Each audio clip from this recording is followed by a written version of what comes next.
Every year, some 20 million people book a holiday on a luxury cruise ship. The emissions from the ship's funnels are simply blown away by the wind. So everything's fine. Or is it? What is the environmental impact of cruise ships? Luxury liners are an environmental disaster.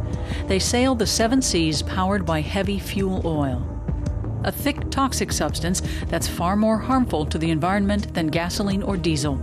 The luxury liners are like floating incinerators for hazardous waste without filters. They emit concentrated sulfur, phosphor, nitrogen, heavy metals, and other harmful substances in dangerously high quantities.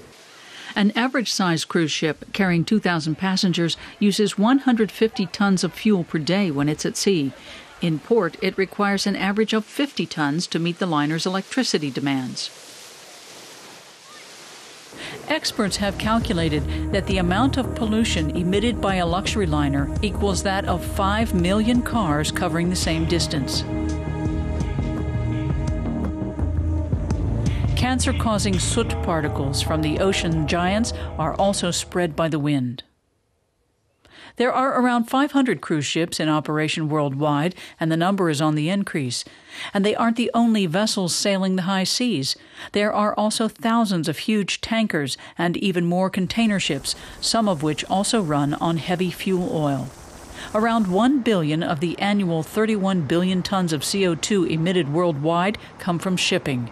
But that could be prevented. If the ships ran on diesel, it would be a cleaner alternative, but costs would rise by about 1/3.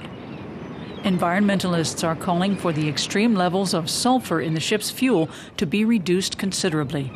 Filters and catalysts would help to make the emissions less toxic. And the electricity consumed by the ships when they are in port could come from local suppliers and not from the vessel's engine. Cruises would be more expensive, but a lot greener too.